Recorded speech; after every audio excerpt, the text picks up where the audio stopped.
The 17th of December, 1944. The Ardennes Forest. Belgium. German war correspondent Hans Müller crouched in a frozen foxhole, writing in his diary words that would remain with him forever. "The Americans are not like the Russians," he wrote. "Their artillery is something completely different. It is not just the volume of fire, although that alone is terrifying. It is the speed. It is the accuracy. It is the feeling that you have no time to react. One moment, there is silence. The next, the entire world explodes." That morning, through a heavy fog, Müller witnessed something that shattered every belief German soldiers held about American military power. His battalion, part of the 6th SS Panzer Army, had just begun Hitler's last great offensive in the West. They had achieved total surprise against the thin American lines. Victory seemed close. Then the American artillery found them. What Müller and his comrades did not realize, what no German soldier pushing through those snow-covered woods could have known, was that they were about to face the most efficient and deadly artillery system ever used in war. A network so advanced, so fast, and so precisely coordinated that it would crush Germany's final offensive and expose the full strength of American firepower. The collapse of German confidence had begun long before the Battle of the Bulge. In 1943 and 1944, veterans from the Eastern Front had been transferred west to fight the Americans in Italy, France, and the Low Countries. These men brought with them hard-earned lessons from years of surviving Soviet artillery. The Russians would often fire a few ranging shots first, giving the Germans time to dive for cover. Their shelling came in waves that could be anticipated, leaving brief moments for movement between barrages. Fire control was slow, sometimes taking 10 to 15 minutes from observation to impact. But the Americans were different, frighteningly different. Corporal Otto Schmidt, a veteran of 2 years on the Eastern Front and later captured with the Afrika Korps in Tunisia in May 1943, described his first encounter with American artillery in a post-war interview. "We had taken position in a dry riverbed north of Tunis. It seemed good cover. The Russians would have needed an hour to locate us and another hour to adjust their fire. We felt safe enough to heat our morning coffee. Then we saw it, a small aircraft, no larger than a reconnaissance plane, circling lazily about 500 meters above. We hardly noticed it. It carried no weapons, so we assumed it was taking photographs. 3 minutes later, without any warning, without ranging shots, the entire valley exploded. Shells struck all at once, not in waves. Some detonated in the air above them, others tore through the ground. In less than half a minute, Schmidt's company had ceased to exist as a fighting unit. Only 11 men survived out of 123. The small aircraft Schmidt had seen was an L-4 Grasshopper, the light observation plane used by American forward artillery observers. These unarmed Piper Cubs became the most feared aircraft among German troops, not because of any weapons they carried, but because of what followed soon after their appearance. German soldiers soon learned a harsh lesson. When a grasshopper appeared in the sky, it meant that within minutes, sometimes within seconds, their position would be reduced to ruins by American artillery. Lieutenant Friedrich Bauer, an artillery officer who had once directed counter-battery fire on the Eastern Front, later described his disbelief in letters discovered decades afterward in German military archives. "I studied American artillery manuals obtained from captured documents," he wrote. "At first I dismissed them as psychological warfare, meant to frighten us. No artillery could operate with that level of precision. The coordination they described was beyond anything possible. Then I saw it with my own eyes. Near Seno, in northern France, an American grasshopper appeared. We observed it and prepared to move our guns, as was our normal procedure," Bauer continued. "But before we could reposition, before our calculations for return fire were complete, American shells were already striking our exact locations. It was not random fire or area bombardment. It was targeted fire on each individual gun. They had already determined our coordinates, coordinated multiple batteries at varying ranges, and fired simultaneously in less time than it took our own observers to transmit target data back to our fire direction center. The reason behind this extraordinary American accuracy did not lie in a single invention, but in a complete system, that united advanced technology, precise training, and unmatched industrial resources. At the heart of this system was the Fire Direction Center, a concept that completely transformed the way artillery was used. While German batteries operated independently, calculating their firing data on their own, American batteries pooled their information through a central fire direction center that could coordinate the fire of dozens of batteries as one. This system relied on pre-computed firing tables. Across the United States, entire offices filled with women worked tirelessly with mechanical calculators, slide rules, and logarithmic charts, computing firing data for every possible condition, wind speed and direction, temperature, humidity, propellant heat, barrel wear, and even the difference in altitude between gun and target. The results were printed into small, portable books that officers could carry easily in the field. With these ready-made tables, American fire direction officers could compute firing solutions in minutes instead of hours. Professor Hermann Vera Hoffmann, a mathematician drafted into the German artillery, examined captured American firing tables after the war. His findings, preserved in military records, show his deep admiration. These tables represent years of mathematical work, he wrote, thousands of hours spent on mechanical calculators. Every possible field condition was accounted for. Our own tables were primitive in comparison, requiring us to perform complex calculations during combat. The Americans had already done all the mathematics in advance. In battle, they simply looked up the result. Yet the firing tables alone could not fully explain the devastating precision of American artillery. The real breakthrough was a method called time on target, or TO2, OGSA, a firing technique so advanced that few other nations could even attempt it. Time on target coordinated the fire of multiple batteries so that shells fired from different distances would arrive on the target area at exactly the same moment, within a window of only 3 seconds. The result was overwhelming. German troops received no warning, no preliminary shots, no gradual increase in fire. 1 second, there was silence. The next, dozens of shells detonated at once. Soldiers caught in the open had no chance to react. It was instantaneous destruction, a display of coordination and precision that left an indelible mark on those who survived it. Post-war studies revealed a striking fact. 66% of artillery casualties occurred within the first few seconds of an attack. The time-on-target technique made these casualties even higher by removing any warning. Stabsfeldwebel Kurt Zimmermann, who survived several TO strikes during the Battle of the Bulge, described the experience in his diary later found by American troops in a captured command post. This is not artillery as we know it. It is something entirely new. You hear nothing. Then, everything disappears. Every shell lands at the same moment. Air bursts kill men who might survive ground bursts. Ground bursts kill men who might survive air bursts. There is no time to move, no time to drop down, not even time to think. One moment you are alive, the next you are wounded or gone. The speed of American artillery stunned German officers. German guns, long regarded among the world's best, could open fire within 8 to 10 minutes under perfect conditions. American units could deliver precise, coordinated fire in just 3 minutes. This incredible speed came from several key advantages. American forward observers used newly developed FM radios, which allowed clear, interference-free communication. German forces still relied on AM radios that were easily disrupted by static and terrain. The Americans also possessed far more radios. Every U.S. infantry battalion had multiple radio-equipped observers, while German battalions often had only 1 or 2, sometimes shared between several companies. The training and role of the forward observers themselves created another decisive difference. German observers were usually artillery officers with little infantry experience. American observers, by contrast, were trained specialists who understood both artillery and ground combat. They advanced with the infantry, shared the same risks, and directed fire as part of a unified combined arms approach.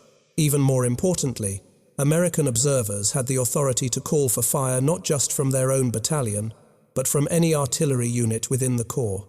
This meant that a single observer could direct the fire of dozens of batteries within minutes. An American lieutenant requesting artillery support could unleash a storm of steel equal in power to a small airstrike faster, more accurate, and often more devastating. Oberst Friedrich Müller, commander of a German regiment destroyed near Saint-Lô in July 1944, described this in his final report. One American infantry company, trapped in a village, held my entire regiment for 6 hours. Each time we attacked, artillery fire stopped us. It was not one battery. It felt like dozens. The forward observer with that company, perhaps only a lieutenant or captain, commanded more firepower than I could with all my regimental guns. We lost 400 men, trying to defeat 120 Americans. We could not break them. The artillery pieces themselves reflected the scale of American industrial capability. The M2A1 105mm howitzer, the standard light field gun of the U.S. Army, was a masterpiece of engineering and mass production. At Rock Island Arsenal, precision manufacturing methods made it possible to produce thousands quickly and to exact specifications. By the end of the war, 8,536 M2A1 howitzers had been built. Each American infantry division possessed 36 of these guns, organized into 3 battalions of 12. Every battalion was fully motorized, using trucks or half-tracks capable of traveling at highway speeds. Moving from one firing position to another, which took German horse-drawn artillery 2 to 3 hours, took American batteries only 20 to 30 minutes. The difference in mobility was dramatic. German artillery, in contrast, remained largely dependent on horses throughout the war. Despite propaganda films showing powerful mechanized divisions, roughly 80% of German transport still relied on animal power. Germany began the war with more than 500,000 horses and ended it with over 1 million by early 1945. Each artillery piece required 6 to 8 horses and hours of preparation to move and set up, especially in the harsh winter. As a result, mobility under combat conditions became slow and increasingly impossible. Grief writer Paul Richter, assigned to a German artillery battery in Normandy, kept a detailed diary that survived the war. We watched American artillery change positions during a battle. They completed a fire mission, and then trucks arrived. Within 20 minutes, the entire battery had hooked up their guns and moved out. For us, the same process took at least 2 hours, and that was with good roads and clear weather.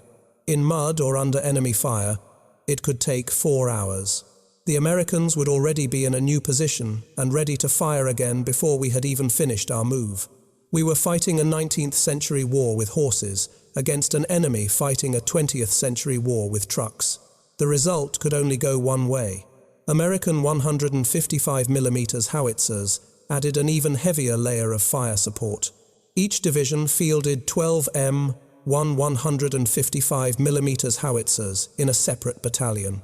These guns fired 43 kilograms shells to ranges beyond 14,000 meters, giving the division commander a powerful weapon capable of smashing fortifications that lighter guns could not destroy. The 155mm system was a major engineering success. Designed in the late 1932 and standardized in May 1941, it combined long-range, good accuracy, and dependable operation. A total of 10,300 were produced during the war. The guns could be towed at highway speeds by trucks or half-tracks, which made rapid relocation possible. The normal rate of fire was 4 rounds per minute, although skilled crews could briefly manage 6 rounds per minute. Even so, these divisional assets were modest compared to the artillery controlled at Corps and Army level. American Corps artillery usually included battalions of 155mm guns, 8-inch howitzers, and even huge 240mm howitzers. These weapons, able to demolish virtually any defensive work, could be requested by forward observers at battalion level. This layered structure of firepower meant that a single rifle company could, within minutes, call down support from divisional, corps, and even army artillery. German artillery, by comparison, was much more rigid. Corps and army guns were separate formations, and could not easily be used in support of divisional actions without long coordination and approval through several headquarters. German infantry divisions did have their own artillery, but asking for corps-level fire meant sending requests from the front through division to corps, a chain that often took hours. By the time the shells arrived, if they arrived at all, fast-moving American operations had already shifted the front. Lieutenant Joachim Weber, a forward observer who requested corps artillery during the Normandy campaign, recorded his anger. "I asked for corps artillery at 0915 hours. The enemy was gathering tanks for an attack on our position. I sent exact coordinates, gave a clear description of the target, explained the tactical situation. At 1330 hours, 4 hours later, the first shells finally came in, 3 salvos. By then, the American tanks had already attacked and pulled back. Our position had been overrun. I lived only by chance.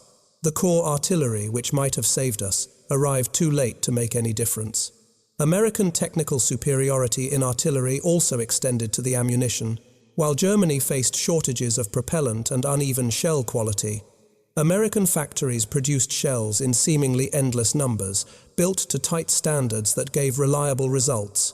Even more important was the introduction of the variable time fuse, the VT fuse, a technological breakthrough with enormous impact. The VT fuse, also known as the proximity fuse, contained a small radar transmitter and receiver in the nose of the shell. The transmitter sent out a radio signal, and when the shell drew close to the ground or any solid object, the returning signal triggered the explosion. The result was a shell that detonated at the ideal height for maximum effect, usually between 10 and 20 meters above the ground. The VT fuse completely changed the effectiveness of artillery. Traditional time fuses required precise calculations of flight time before firing, with settings that depended on factors such as wind, temperature, and barrel wear. Even small errors could cause a shell to burst too high or bury itself in the ground before exploding.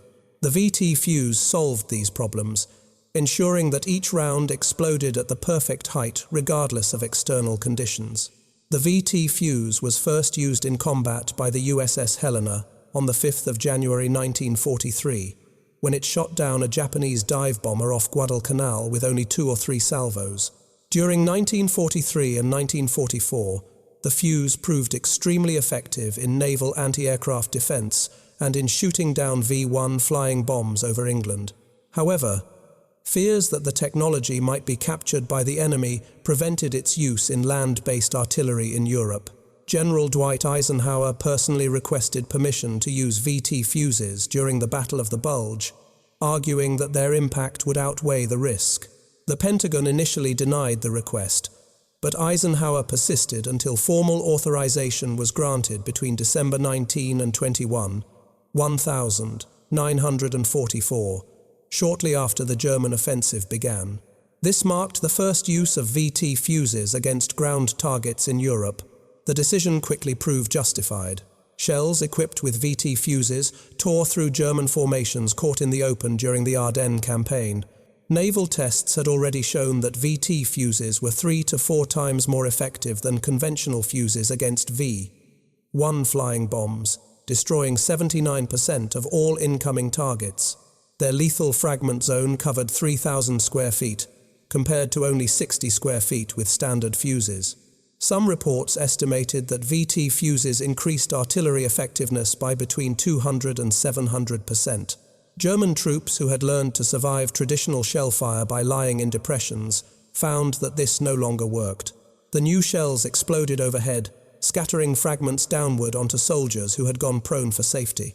War correspondent Hans Müller, whose diary opened this story, survived one such barrage and described it vividly. On the Eastern Front, we had learned to drop flat at the first sound of incoming fire. Even a shallow dip in the ground could protect you from fragments moving sideways. But these shells, these demon shells as we called them, exploded above us. The fragments came down like rain. Men in foxholes, men who should have been safe, were struck from above. Only deep bunkers could protect us, and we had no time to dig them. We simply died.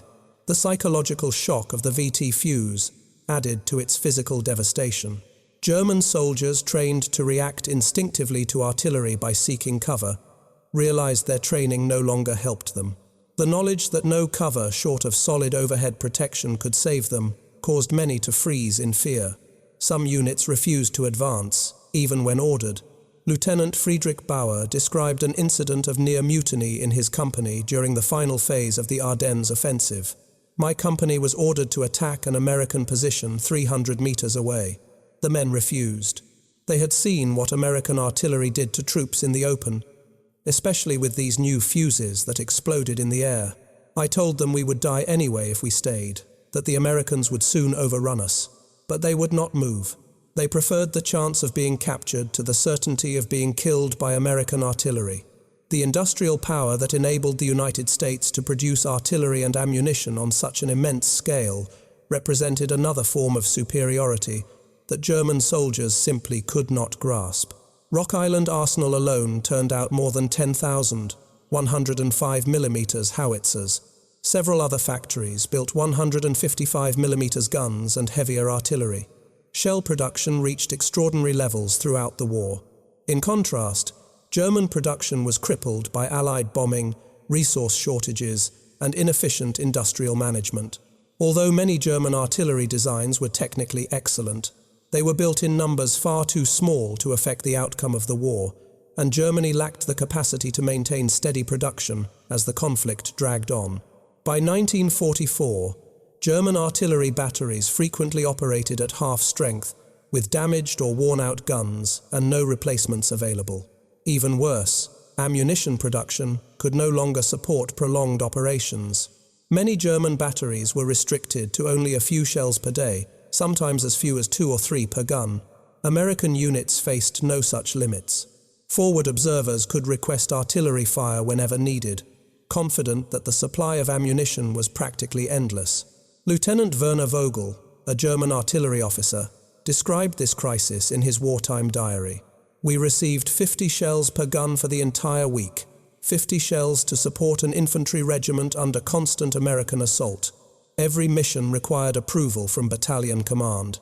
I had to explain why each target justified spending precious ammunition.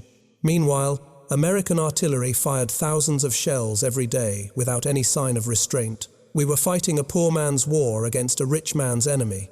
This imbalance shaped two very different approaches to artillery tactics. German doctrine emphasized large, concentrated fire on specific targets, only after detailed planning and authorization. American doctrine focused on flexibility and speed. Artillery was expected to respond instantly to support ground troops in combat. An American platoon leader could call for fire and receive it within minutes. A German officer in the same situation might wait hours, if his request was ever approved. The logistics of supplying ammunition further revealed American advantages. U.S. artillery was entirely motorized, supplied by fast-moving truck convoys capable of delivering thousands of shells to frontline positions within hours. German artillery, still largely horse-drawn and dependent on rail lines for long-distance transport, faced severe difficulties keeping their guns supplied. As Allied air power disrupted rail systems across Europe, German supply routes broke down. American logistics also benefited from remarkable standardization. The M1 shell fired by 105mm howitzers used the same fuse type as those for 155mm and even larger calibers. This compatibility simplified logistics, reduced storage needs, and guaranteed that the right fuses were always available. German production, burdened by numerous fuse types and caliber variations, suffered frequent shortages of critical parts, even when overall output seemed sufficient. The overwhelming superiority of American artillery created a chain reaction that limited German tactical choices. German commanders understood that concentrating troops would invite annihilation by artillery, so they dispersed their forces. But dispersion weakened their ability to launch coordinated attacks and made them easier to defeat in smaller engagements. Concentration offered strength but guaranteed destruction from American guns. Either decision led to the same outcome: defeat. The Ardennes offensive, Germany's final major operation in the West, revealed these realities with unmistakable clarity. German strategy relied on fog and heavy clouds to ground American aircraft. The planners correctly predicted that poor weather would limit Allied air operations. What they did not anticipate was that American artillery needed no clear skies to function with devastating accuracy. In the first days of the offensive, German armored and infantry divisions achieved deep penetrations against surprised American forces. More than 200,000 German troops and about 1,000 tanks took part in the initial assault on the 16th of December, 1944. But once American artillery located them, the advance began to falter. German horse-drawn artillery batteries lacked the mobility to reposition quickly under fire and were destroyed in place. With limited ammunition reserves, they could not sustain counter-battery fire. German guns fell silent while American batteries continued firing without interruption. Stabsfeldwebel Kurt Zimmermann, whose diary gives a detailed account of German artillery during the Battle of the Bulge, described the imbalance. Our battery was set up in the woods south of St. Vith. We had 50 shells per gun, our total for the entire operation. We fired one mission in support of the infantry. Within 10 minutes, American counter-battery fire destroyed 3 of our 6 guns and killed most of the horses. We tried to move the rest, but without horses, it was impossible. We left the guns behind and withdrew on foot. This pattern repeated itself along the front. German artillery was silenced, while American guns kept firing relentlessly. At Bastogne, American artillery ammunition was temporarily limited to 10 rounds per gun per day on December 22 because of supply shortages. Even so, their concentrated fire played a critical role in halting German assaults on the encircled town. When the weather cleared after Christmas, resupply resumed and American artillery fire increased sharply. Throughout the campaign, 4,155 American guns fired a total of 1,255,000 rounds. German units that had pushed up to 50 kilometers into Allied lines soon found themselves surrounded and trapped by American forces, supported by near-limitless artillery once the skies reopened. Oberst Heinrich Müller, whose regiment had been wiped out at Saint-Lô 6 months earlier, commanded a new unit during the Ardennes campaign. In his final report, written after his capture in January 1945, he summed up the defeat. We were beaten by American artillery before we were beaten by their infantry or tanks. Every move we made was spotted by their aircraft and targeted by their guns. Every concentration of men was broken apart by artillery before we could attack. Every defensive line was smashed by artillery before their infantry arrived. We could not move, could not assemble, could not defend. We simply endured their shell fire until we no longer existed as a fighting force. The German plan to drive through to Antwerp and divide the Allied forces collapsed in less than a week, undone largely by the overwhelming power of American artillery. Units that had begun the offensive at full strength ended it with only 30 to 40% of their men still standing. Most of their losses caused by artillery fire. For those German soldiers who survived, the lessons learned under American shell fire came too late to alter the course of the war. The soldiers who were captured and sent to prisoner of war camps in the United States soon realized that the artillery system which had shattered their formations was only one part of a much larger picture. The same industrial might that produced tens of thousands of artillery pieces and millions of shells was also building tanks, aircraft, trucks, and every other weapon of modern warfare on a scale Germany could never hope to match. Corporal Otto Schmidt, captured in Tunisia and held in a camp in Texas, wrote in a letter that passed through American censors, "I have seen American industry with my own eyes. I have watched trains loaded with artillery pieces, hundreds of them rolling toward the ports. I have seen factories producing shells by the thousands. The Americans did not defeat us through better tactics or braver soldiers, though their tactics were good and their soldiers courageous." Schmidt continued, "They defeated us through sheer industrial power. They could fire 100 shells for every one of ours. They could replace what they lost in days. We could not compete with that. Not then, and not ever." German prisoners of war who witnessed American artillery training inside the United States saw firsthand the discipline and organization that made the system so effective. American gun crews drilled constantly, refining the coordination and communication that allowed them to execute precise time on target missions. Forward observers trained alongside infantry units, building the teamwork that defined American combined arms warfare. Lieutenant Friedrich Bauer, an artillery officer captured in Italy, attended lectures given by American artillery officers at his prisoner of war camp.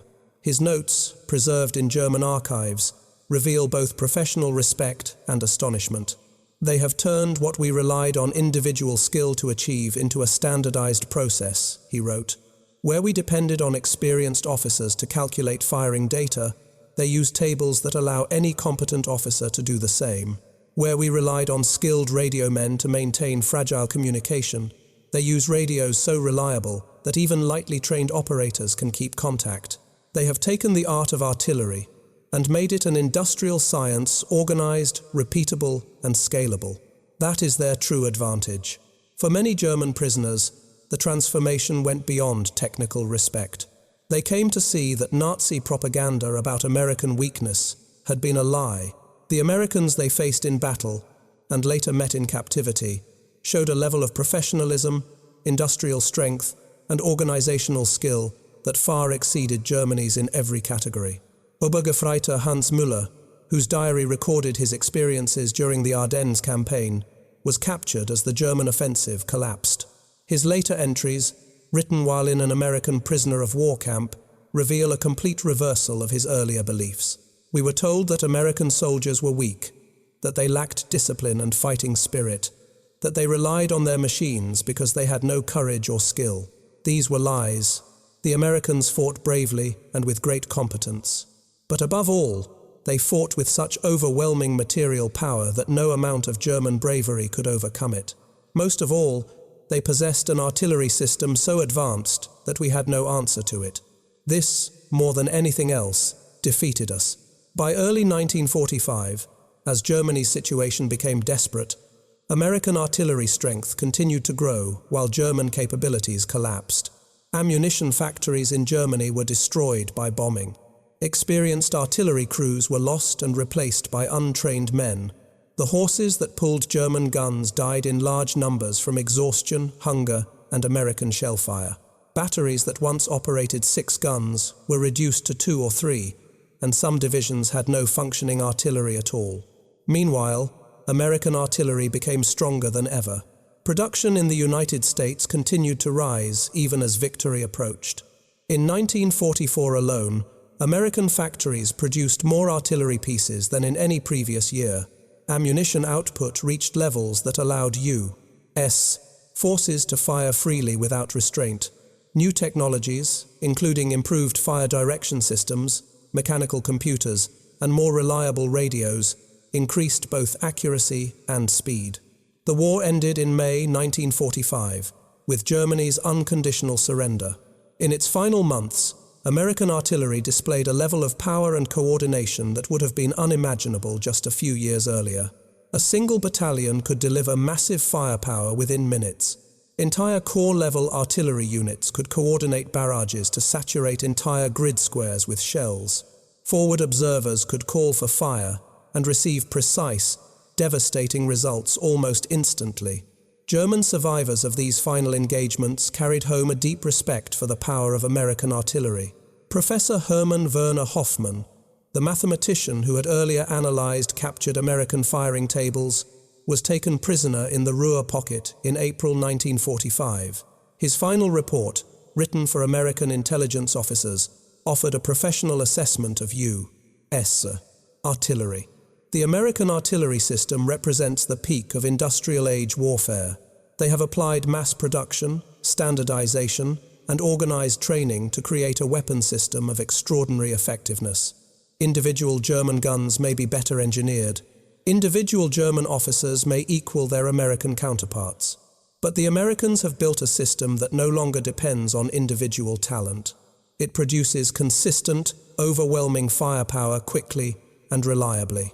This systemization marks a new era in warfare, one that Germany could not achieve given our industrial limitations. In the decades following the war, historians examining American military performance in World War II frequently identified artillery as perhaps the single most decisive advantage U.S. force possessed. While tanks and aircraft captured public attention, it was artillery that broke German offensives, supported American advances, and inflicted the majority of German casualties in the Western theater. German military analysts, studying their defeat after the war, repeatedly concluded that American artillery superiority was among the most critical factors behind Germany's ultimate collapse. General Franz Halder, former chief of the German General Staff, wrote in his post-war analysis, "American artillery accomplished what we once thought impossible. They transformed artillery from a supporting arm into a decisive weapon system. Their coordination, their control of fire, their logistics, and their industrial output created an artillery force that could not be equaled or effectively opposed. German troops in the West lived under constant threat of American shellfire, unable to concentrate without drawing devastating barrages, unable to move without being observed, and unable to fight effectively under the relentless weight of American guns. The tactical innovations developed by American artillery during World War II became the cornerstone of modern artillery doctrine. Time on target remains the standard method for coordinating massed fire. Fire direction centers continue to serve as the central command points for artillery operations. Forward observers integrated with maneuver units remain crucial to delivering fast and accurate fire support. The organizational framework established by the United States during the war endures in artillery forces around the world to this day.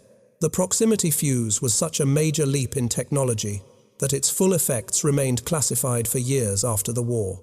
Beyond its physical destruction, it produced a deep psychological impact that shattered morale and cohesion. German soldiers caught in the open by shells fitted with VT fuses had no means of protection. The experience left scars that lasted a lifetime. Stabsfeldwebel Kurt Zimmermann, who survived several time-on-target bombardments during the Battle of the Bulge, immigrated to the United States in the 1,950 seconds. In a 1960 interview, he described what he had felt. "People ask me what weapon I feared most during the war. Not tanks, though late-war American tanks outclassed ours. Not aircraft, though their air power was overwhelming. Not even their infantry, though they fought well. The weapon I feared most, the one that haunted me then and sometimes still does, was American artillery. The sudden, crushing fire that came without warning. The knowledge that death could come from miles away, from guns you never saw. That was real terror. The story of German soldiers and American artillery is, in the end, the story of how warfare changed in the industrial age. Personal bravery and tactical ability still mattered, but they were outweighed by industrial power, structured training, and efficient organization. The United States had built a military system that multiplied the effectiveness of the average soldier, allowing ordinary men to achieve results that even the most skilled German troops could not match with inferior tools and limited resources. The artillery that crushed German resistance in World War II was not the result of a single genius or a single invention. It was the outcome of disciplined analysis, industrial application, rigorous training, and the vast resources of a modern economy. It represented American military strength at its most organized and effective, using technology, logistics, and planning to create unstoppable force. For the German soldiers who faced it, the experience was life-changing. They began the war, believing in German superiority. They ended it, realizing that America's industrial strength and organizational skill had surpassed anything Germany could produce. Above all, they learned to fear American artillery, for it symbolized the vast and irreversible divide between the two nations' ways of making war.